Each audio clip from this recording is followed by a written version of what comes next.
యెహోవా మోషేతో ఇట్లనెను, చూడుము, నేను యోధా గోత్రములో హూరు మనవుడును ఊరు కుమారుడైన బెసలేలు అను పేరు గల వారిని పిలిచితిని. విచిత్రమైన పనులు కల్పించుటకును, బంగారముతోనూ వెండితోనూ ఇత్తడితోనూ పనిచేయుటకును, పొదుగుటకే రత్నములను సానపెట్టుటకును, కర్రను కోసి చెక్కుటకును, సమస్త విధములైన పనులు చేయుటకును, జ్ఞాన విద్య వివేకములను సమస్తమైన పనులు నేర్పు వానికి కలుగునట్లు వానిని దేవుని ఆత్మపూర్ణునిగా చేసియున్నాను. నిర్గమకాండం 31 అధ్యాయం 1 నుంచి 5 వచ్చిన వరకు. Praise Jesus. ఈరోజు ఫిబ్రవరి 10 మండే. Good morning. పరలోకనేసిన సంఘ బిడ్డలకు, ఆత్మీయులకు, దైవజనులకు, ఇతర రాష్ట్రాలు, ఇతర దేశాలు మన ప్రియులందరికీ కృపయు క్షేమము సమృద్ధి సమాధానం విస్తరించునుగాక. ఆమేన్. ఫ్రెండ్స్, ఈరోజు దేవుడు అంతా మాట్లాడుతున్నారు. అదేంటంటే, మట్టి పిసుకునే ఇజ్రాయిల్కి, బానిసలుగా ఉన్న ఇజ్రాయిల్లోంచి దేవుడు, నిన్న సండే వాక్యం చెప్పుకున్నాం, సమయోచిత జ్ఞానం కలిగిన ఆ జ్ఞానము ఇస్సాకారులో దేవుడిచ్చాడు 200 మందికి. వాళ్ళు తక్కిన ప్రజలందరూ కూడా ఎలా బతకాలి, టైంని ఎలా ఇట్లా చేసుకోవాలి, ఎప్పుడు ఏం మాట్లాడాలి, ఏ ప్రాజెక్ట్ చేపట్టాలి, ఎవరు నమ్మాలి, ఎవరు నమ్మకూడదు, కుటుంబాన్ని ఎలా కట్టుకోవాలి, అన్నిటి విషయాలు సైజ్ చేసేవాళ్ళట. తూచా ప్రజలు పాటించేవాళ్ళట, సక్సెస్ అయ్యేవాళ్ళట. ఇక్కడ చూడండి, ఇతనికి దేవుడు బెసలేలికి ఎలాంటి జ్ఞానం, ఏదైనా ఒక పని చేయటంలో ఒక నిపుణుడు ఉంటుండడు.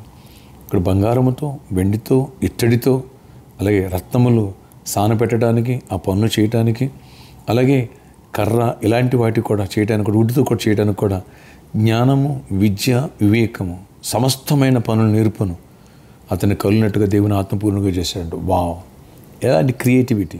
Praise Jesus. ఈ క్రియేటివిటీ, ఈ జ్ఞానము, ఈ వివేచన ఆల్రౌండర్లా దేవుడు మనకి మన బిడ్డకిస్తానా, వావ్, చరిత్ర మారిపోదు. టాప్ ప్లేస్కి వెళ్తాం, గొప్ప కార్యాలు దేవుడు చేస్తాడు, అనేకులు దీవెనకరంగా మారుతాం, దేవుని మహిమ తెస్తాం. ఇలాంటి కృప, ఇలాంటి దీవెన మన బిడ్డలందరికీ దేవుడు, మనపైకి దేవుడు సంఘంపైకి అనుగ్రహించునుగాక. ఇలాంటి అభిషేకం ఇచ్చునుగాక. అలాగే ఎగ్జామ్స్ రాస్తాను మన బిడ్డలు, యాన్యువల్ ఎగ్జామ్స్ దగ్గరికి వస్తాను, అలాగే సిబిఎస్ ఎగ్జామ్స్ దగ్గరికి వస్తాను.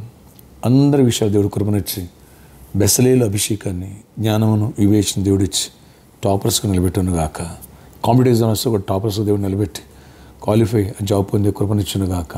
ఆమె ఆశ్చర్యకడ నీ కొందనాలు. బెసలేలు ఇచ్చిన అభిషేకాన్ని మీరు మాకు ఇవ్వండి, కృపనివ్వండి. అటు బంగారముతో, వెండితో, ఇత్తడితో, అలాగే రత్నాలను పొదగడానికి, కర్రను కోసి చెక్కడానికి, సమస్త విధమైన పనులు చేయడానికి ఆయన జ్ఞానం ఇచ్చావు, అలాగే నేర్పే విద్యనిచ్చావు, వివేకాన్ని ఇచ్చావు, సమస్తమైన పనులు నేర్పునిచ్చావు, అన్ని విషయాలు జ్ఞానాత్మకం. అలాంటి కృప నాకు, మాకు అందరికీ దయచేసి గొప్ప కార్యాలు చేయండి. ప్రతి కాడిని విరగొట్టండి, మజ్ఞానం తొలగించండి. సమయోచితంగా ఎలా బతకాలి, ఎలాంటి డిసిషన్ తీసుకోవాలి, ఎలా అడుగులు ముందుకు వేయాలి, సమయాన్ని ఎలా ఇట్లా చేసుకోవాలి, కుటుంబంలో బయట ఇంట ఎలా ఉండాలి, అటు సమయోచిత జ్ఞానము, అటు బెస్ట్ అభిషేకాన్ని మాకు ఇచ్చి గొప్ప కార్యాలు చేసి దీవెనతో నింపండి. వ్యాధిగ్రస్తుని బట్టి స్వస్థపరచండి, ప్రతి వ్యాధిని గద్దిస్తున్న విడుదల స్వస్థపరచండి, ప్రతి అవసరాన్ని తీర్చండి, ప్రతి వెలుతురు పోర్చండి, ప్రతి అక్కర్లు తీర్చి కృప చూపించి గొప్ప కార్యాలు చేసి మహిమ చెందమని. నీకు విరుద్ధకరమైన నిరోధకులు ఏ శక్తులు ఎవరైనా పనిచేయనివ్వదు. Good jobs వచ్చునుగాక. ఆయన బిజినెస్ పీపుల్ కూడా దీవించండి, ఫైనాన్షియల్ బ్లెస్ అయ్యండి. ఎవరైతే సీట్ ప్లాన్ చేశారో 7 వీక్స్ ఎండింగ్లో గొప్ప అద్భుతాలు జరిగించాడు. బ్రేక్ త్రూ ఇవ్వండి. ప్రతి కాడి విరిగిపోవాలి, ప్రతి చీకటి తొలిపోవాలి, విడిపోయిన కుటుంబాలు కట్టబడాలి, గర్భఫలం లేని వాళ్ళు గర్భఫలం పొందాలి, గర్భిణీ స్త్రీలు క్షేమాన్ని సుఖప్రసవాలు పొందాలి. అన్నిట్లో దీవించి కృపాక్షేమాలు తోడేయించి గొప్ప కార్యాలు జరిగించుకుని మహిమ ఇచ్చిందండి. ఈరోజు బర్త్డే, వెడ్డింగ్ అనుజరిపిన బిడ్డలు కూడా దీవించి దీర్ఘాయుష్ కృపై సమాధానం నడిపించండి. ఈ బెస్టేల్ అభిషేకం ద్వారా మా బిడ్డలు కంపెనీల్లో గొప్ప స్థాయికి ఎదగాల, వీళ్ళ అవసరం ఏర్పడాలా, మంచి హైక్స్ రావాలా, ప్రమోషన్స్ రావాలా, అలాంటి టాలెంట్ మీరు ఇవ్వండి. ఆనాడు బెస్టేలకి ఇచ్చి రాజు దృష్టిలో పడేట్టుగా, మందిరం పనులు చేసేట్టుగా లేవనెత్తావు. అలాగే అమ్మను కూడా ఎవరైతే గొప్ప స్థాయికి ఎవరైతే కృప చూపించి గొప్ప కార్యాలు చేయడంతో గొప్ప విజయాన్ని ఇవ్వండి. యేసు నామములో ప్రార్థిస్తున్నాను తండ్రి, ఆమె. బెస్లేల్ అభిషేకం దేవుడిచ్చునుగాక. సమయోచిత జ్ఞానం ఇస్సాకారు అభిషేకం దేవుడిచ్చునుగాక. ఆమె. గుడ్ ఫ్యూచర్ నుండి రాంగ్ డిసిషన్ తీసుకో, తాగుడు ఇవన్నీ జయిస్తావు, అన్నింటిలో దేవుడు విజయాన్ని ఇస్తాడు, నిన్ను స్వస్థపరుస్తాడు, అద్భుతం జరిగి ఏ సమస్యలు భయపడవు, గొప్ప విజయాన్ని దేవుడిచ్చునుగాక. ఆమె. God bless you all. Have a nice day.